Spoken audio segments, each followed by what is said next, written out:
Direto para 46 municípios e 72 canais. No ar.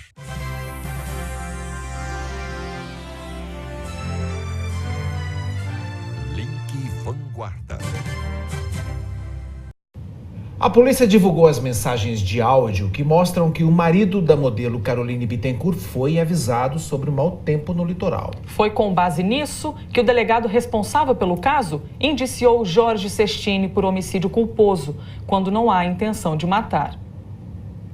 Jorge Sestini foi indiciado depois que o delegado ouviu as conversas de áudio trocadas por ele e pelo dono da marina onde ficava o barco do casal.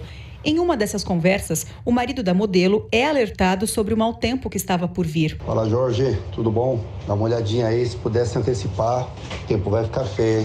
Já mandaram um alerta lá de Itaém, o negócio tá feio. O canal por aqui já tá ficando, ali por trás da ilha, já tá começando a ficar ruim. Tem um cliente que já não tá conseguindo nem voltar, navegar ali. Então fica esperto aí, tá? Um abraço. Minutos depois, Jorge respondeu. Valeu, Magrão. Valeu pela preocupação aí, cuidar da gente. Tranquilo, tô aqui no canal já. Eu chegar aí umas 17h30 mais ou menos. Valeu. Às 5 da tarde do dia 28 de abril, um domingo, Ilhabela foi atingida por uma tempestade com ventos acima de 120 km por hora. Durante o vendaval, o dono da marina mandou mais uma mensagem para Jorge. Fala, Jorge. Tudo bom? O negócio tá feio, cara. O canal fechou, tá feio. E a previsão, não tem previsão de terminar isso tão cedo. É bom você nem tentar atravessar o canal aí, que afundou o barco no canal aí. Então é melhor você pernoitar por aí mesmo e amanhã, se o tempo estiver legal, você sai daí, sai mais cedo e vem embora, entendeu? Porque hoje tá feio o negócio. É melhor você ficar para vir amanhã. A hora que der uma melhorada. Me confirma aí. Um abraço. Jorge não respondeu mais. Segundo a polícia, foi nesse intervalo que aconteceu o acidente. Caroline caiu na água e o corpo dela só foi encontrado no dia seguinte. O empresário ficou no mar por 3 horas até ser resgatado por um marinheiro. A polícia quer saber também por que a Caroline não estava usando colete salva-vidas.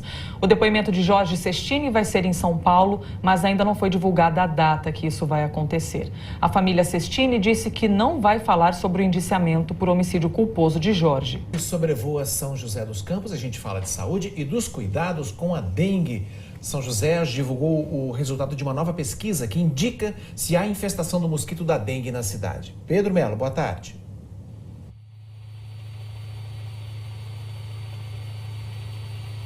Olá, Branches, muito boa tarde para quem está em casa. É importante a gente reforçar daquele cuidado com a dengue, principalmente a região sul, que é essa que nós estamos sobrevoando neste momento aqui em São José, porque vão acontecer aqueles arrastões em que os agentes passam de casa em casa orientando, auxiliando os moradores a recolher todo o material que pode ser descartado e aplicando larvicida naqueles criadouros fixos, né, que é quando ele faz aquela visita, faz a pesquisa da densidade larvária e encontra uma certa quantidade de larvas, e isso aí já é um apontamento para que a prefeitura possa agir. Então vou passar a programação para hoje e amanhã, das 9 até as 4h30 da tarde, região sul, Jardim América, Jardim Paraíso, Jardim Embi, Residencial União, Jardim Morumbi.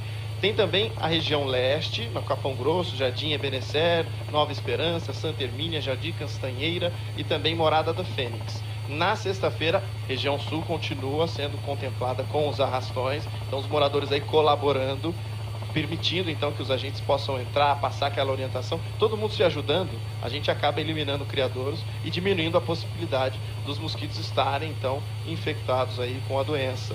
Torrão de Ouro, Jardim Interlagos e Jardim Mesquita na sexta-feira. Então a gente pede para que abra a sua casa, eles são todos identificados para que todo mundo possa lutar junto contra a dengue. A gente volta aí para vocês no estúdio. É isso aí, Pedro. A gente sabe que esse lutar junto é o grande recado, né?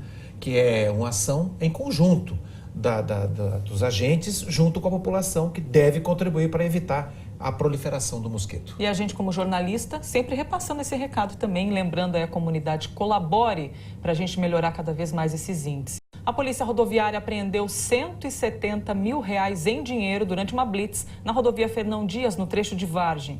Esse dinheiro estava escondido em um fundo falso dentro do painel desse carro que você está vendo aí. O motorista, de 31 anos, disse aos policiais que receberia R$2 mil para poder transportar o veículo de São Paulo para Betim, em Minas, mas não soube informar quem receberia o dinheiro, esses 170 mil reais que ele levava. O homem foi ouvido e liberado na sequência. O carro e o dinheiro foram apreendidos. A Polícia Civil vai agora investigar a origem do dinheiro para apurar se tem alguma ligação com o crime. Suzane von Richthofen, por exemplo, condenada a 39 anos de prisão pela morte dos pais, deixou hoje de manhã o presídio de Tremembé. Ela e outros presos da região que cumprem pena em regime semiaberto foram beneficiados pela saída temporária do Dia das Mães. Era por volta das 8h15 da manhã quando Suzane von Richthofen deixou a penitenciária feminina. Ela estava acompanhada de 2 mulheres que a levaram até este carro branco. No fim do ano passado, Suzane chegou a perder o direito a 3 saídas temporárias depois de ir a uma festa em Taubaté. Mas a justiça cancelou a punição por entender que ela não tinha descumprido a regra. Além de Suzane, Ana Carolina Jatobá, condenada pela morte da menina Isabela Nardoni em 2008, também deixou a penitenciária. Ana Carolina saiu por volta das 8 horas da manhã e foi direto para o carro. As presas têm até 7 dias para retornar ao presídio. Vai embora. 50 pessoas, 250 alunos que estudam na Escola Estadual Monteiro Lobato em Taubaté foram dispensados hoje mais cedo por falta de merendeira na escola. Olha só, ontem a Secretaria Estadual de Educação enviou esse comunicado aos pais desses alunos, informando o seguinte: a equipe gestora, em conjunto com os professores da Escola Monteiro Lobato, comunica que a partir de 8 de maio, hoje, as atividades da escola serão encerradas ao meio-dia devido à falta de profissionais para a preparação da merenda escolar dos alunos. Vamos então para a frente da escola, onde está a repórter Laurene Santos. Laurene, o pessoal já foi liberado então por causa da falta das merendeiras. Boa tarde para você. Oi, André, boa tarde para você, para todo mundo que acompanha o Link Vanguarda. A gente está aqui em frente à Escola Estadual Monteiro Lobato. Agora há pouco os alunos já começaram a saída, que normalmente acontece por volta de 4h da tarde, porque eles são do período integral, eles ficam na escola o dia todo. Mas agora, com esse problema, eles foram liberados agora ao meio-dia. E aí o grande questionamento é por que, né, isso está acontecendo. Você explicou que tem a merenda, mas não tem os funcionários para fazer o preparo dessa merenda. E aí, para explicar a respeito disso, a gente está com o diretor de ensino, dirigente de ensino, desculpa, que vai falar a respeito disso. Ô Marco, então, por que que teve isso, né? Por que que não tem os funcionários para fazer a merenda?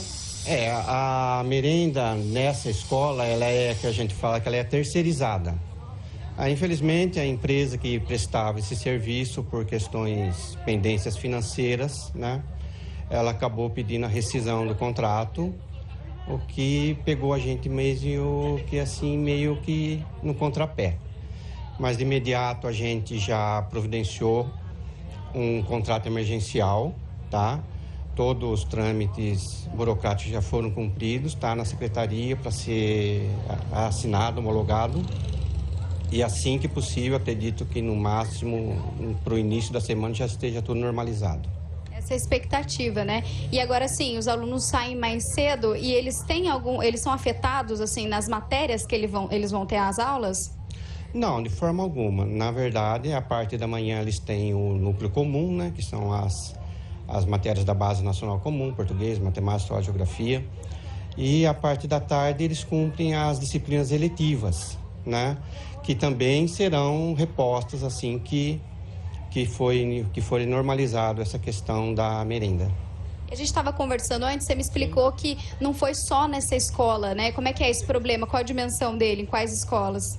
Na verdade, quando a gente faz a licitação para manipulação da merenda, a empresa ela pega um lote de escolas, né? E essa empresa ela tem um lote de 6 escolas, né? Nas outras escolas, a gente já providenciou merenda seca, né? Que são bolacha, açúcar, que não depende de manipulação, né?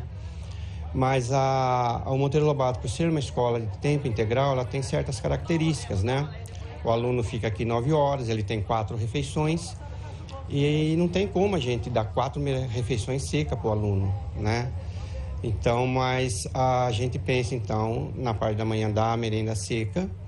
A diretora da escola, depois que a gente conversou, ela acha melhor, então, dar a Base Nacional Comum para esses alunos.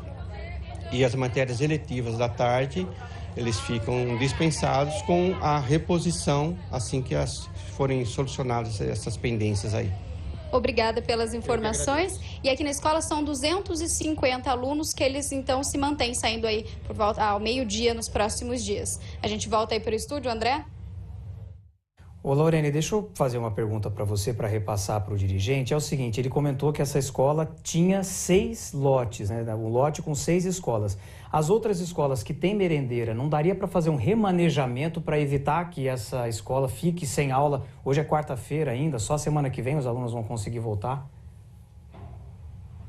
Vou repassar a sua pergunta. Eles estão com uma pergunta do estúdio, eles querem saber se esse problema aconteceu em outras escolas também, mas se não dá para, por exemplo, pegar funcionário de outras escolas e colocar aqui, fazer um remanejamento para os alunos não ficarem sem esses funcionários. Até daria se eu tivesse o funcionário, né? Mas, na verdade, a maioria das nossas manipulação de merenda já é terceirizada.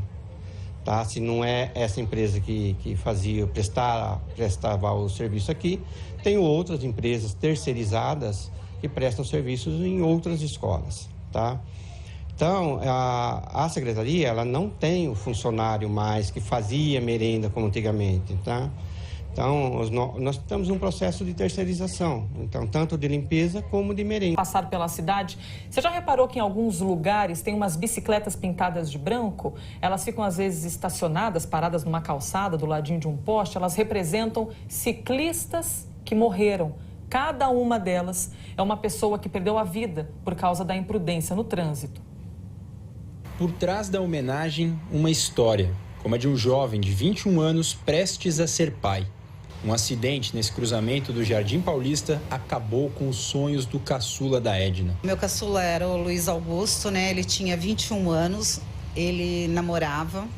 A namorada dele estava grávida de 6 meses, né? Ele estava super feliz, porque logo o filhinho dele iria nascer. Há 6 anos e alguns dias, meu neném foi embora. Para ir trabalhar, ela passa todos os dias pelo lugar do acidente e revê casos de imprudência como o que tirou a vida do filho dela. Muitas vezes a gente está com pressa, a gente está correndo e a gente não observa os pedestres, a gente não observa as bicicletas, a gente não observa pessoas de skate, a gente não observa nada, né? Então, essa pra gente é uma tristeza, mas para as pessoas deveriam olhar para essa bicicleta e prestar atenção que tem vidas. A ideia da homenagem é de uma ONG que coloca as bicicletas brancas como forma de alerta.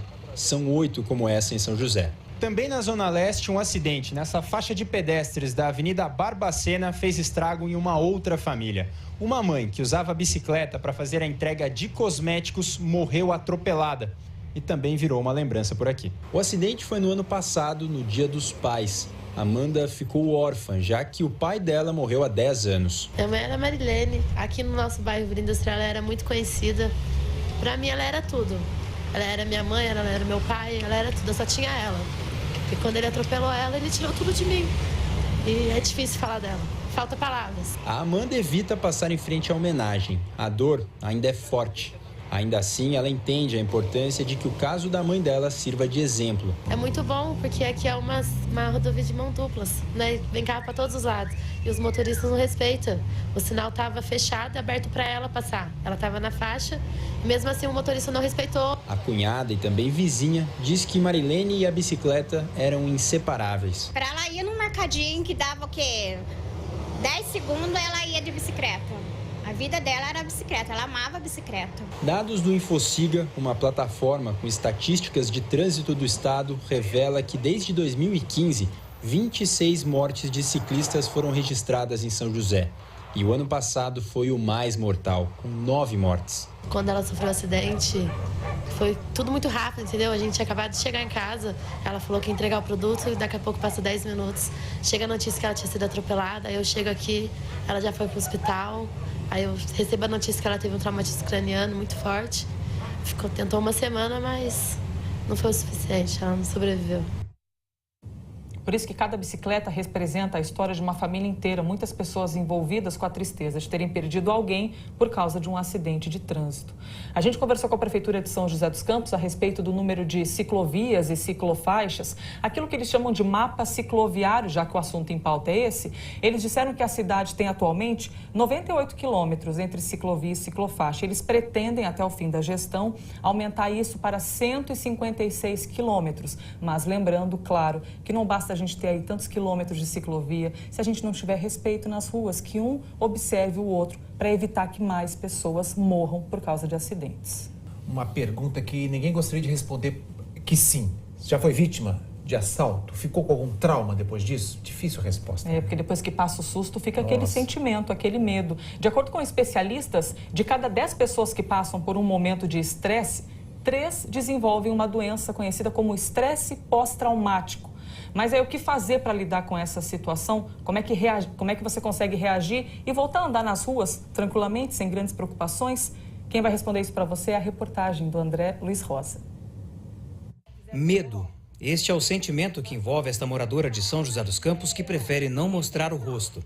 Ela estava em casa com a família quando homens armados entraram e fizeram todos reféns. Fomos rendidos no quarto enquanto os outros 3 colocavam tudo no carro, a gente ficou presa com o que estava armado no quarto. O tempo todo com a arma apontando pra gente, enquanto os outros faziam limpeza aqui na minha casa. Agora, para ela, qualquer barulho é horrível. Toda noite eu não consigo dormir direito. Qualquer barulho a gente escuta, a gente fica com medo. O cachorro late, a gente fica com medo, abre a porta pra ver se tem alguém no quintal. Fica aquela coisa, o medo mesmo. Esta outra moradora de São José dos Campos também viveu uma situação parecida. Ela estava saindo de casa com o carro, mas não percebeu quando o assaltante surgiu. O pavor foi tão grande que ela desmaiou. Mandaram entregar tudo, aí eu fiquei quieta na minha, só que o medo foi tanto. Eu acabei caindo, desmaiei por uns segundos. A sensação é horrível. Você pensa tudo, vai atirar ali, e não tinha ninguém para me socorrer. A Karina viveu uma história muito triste. No ano passado, no Dia dos Pais, ela e a mãe estavam chegando em casa no Jardim Satélite, zona sul de São José dos Campos, quando um homem abordou as duas e roubou o carro em que elas estavam. O pai, que caminhava na rua com o cachorro da família, viu a ação e foi tentar ajudar, mas acabou baleado. José Rodrigues dos Santos Neto tinha 58 anos e morreu na hora com um tiro no peito. Nas primeiras semanas, eu acho que a ficha não tinha caído ainda, eu estava bem calma. A sensação de medo ainda era bem grande, mas eu estava calma. Hoje, eu sinto muito ódio, muita raiva. Não consigo, assim, tá muito difícil de aceitar. Tem dia que eu tô bem, tem dia que não. Mas, assim, é a base de remédios. A gente tá indo no psiquiatra, eu e minha mãe. A gente vai no psicólogo. Mas, assim, não tem sido fácil o processo. Quando a gente passa por alguma situação difícil, como assalto, por exemplo, é comum sentir medo depois. O problema é quando essa sensação dura muito tempo. Esse medo pode ser sinal de uma doença, o estresse pós-traumático. Sintomas como taquicardia na lembrança, pesadelos a respeito do tema, palpitação, sintomas de tristeza excessiva e aquilo atrapalhando, o fato é o quanto aquilo vai atrapalhar ela no dia a dia. Se estiver incapacitando e for acima de 30 dias, é necessário buscar uma ajuda psicológica e psiquiátrica. A psiquiatra também recomenda que as vítimas procurem pessoas próximas para conversar sobre essas situações. Isso pode ajudar a lidar melhor com os traumas. Graças a Deus, às vezes a pessoa consegue evoluir bem com os mecanismos internos, com o suporte social que ela tem, ela consegue passar por aquilo. É uma situação difícil, é uma fase, mas é uma fase e ela supera.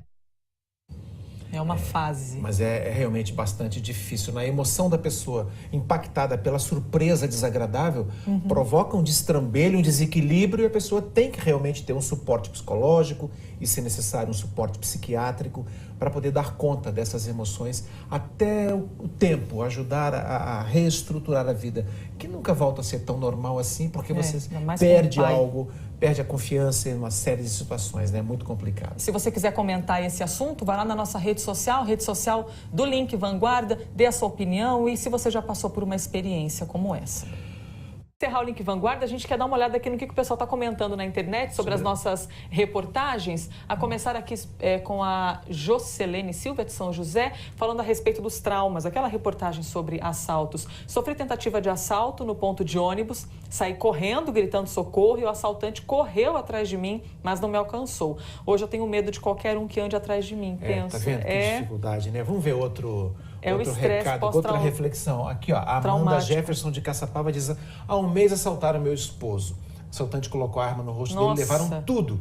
Mas graças a Deus a vida é maior. Essa é a questão, esse é o momento de ficar diante da dor e diante da possibilidade, da esperança. Sim. Está valorizando a vida aqui, mas que fica realmente essa marca negativa fica. Poxa, ainda bem que não aconteceu coisa alguma com seu esposo. Mas um comentário das bikes. Eu sou motorista e pedestre, a Fátima Silva de São José, sou motorista e pedestre ao mesmo tempo. Então, temos de agir como tal. Se estou no carro, tenho de agir com prudência e atenção redobrada, pois sou pedestre também. É isso, multiplicar a educação no trânsito, conseguir observar as outras pessoas. Ao sair de carro, prestar bastante atenção para não dar problema para ninguém, nem para você que está dirigindo, nem para quem está na bicicleta. Mais um comentário aqui, a Evelyn Falcão de São José: eu fui assaltada e agredida e até hoje ando na rua com medo de todos. Então o detalhe importante é procure um cuidado terapêutico que pode ajudar você a enfrentar essa dificuldade. Obrigada, por todos os comentários, muito legal ter a participação de todo mundo, bater papo pela internet. E amanhã é uma jovem. Pessoas que votam em Atibaia e Bragança Paulista ainda não cadastraram a biometria. A gente vem falando bastante disso aqui, sabendo que ela vai ser obrigatória já na próxima eleição, né? Vamos falar com o Lucas Rangel, ele está em Atibaia. Rangel, boa tarde. Oi, Abranches, boa tarde para você, boa tarde a todos. Para a gente ter uma ideia de como a procura está baixa aqui na região Bragantina, a gente tem os números de Atibaia. Atibaia tem cerca de 109 mil eleitores, 108.832. Só 35% fizeram um cadastramento biométrico. A Isabel está aqui com a gente, ela trabalha aqui no cartório eleitoral. Isabel, por que esse número preocupa? Oi, Lucas, é porque a gente tem uma meta a cumprir de 350 eleitores diários e nós estamos com menos de 200 e isso é muito preocupante porque teremos até o dia 19 de dezembro para cumprir essa biometria. Ou seja, faltam 70 mil pessoas ainda, né? 70 mil pessoas que, se não vierem aqui, terão seus títulos cancelados. Quem ainda não veio, então, qual que é o recado? O que precisa fazer para quem ainda não viu as informações?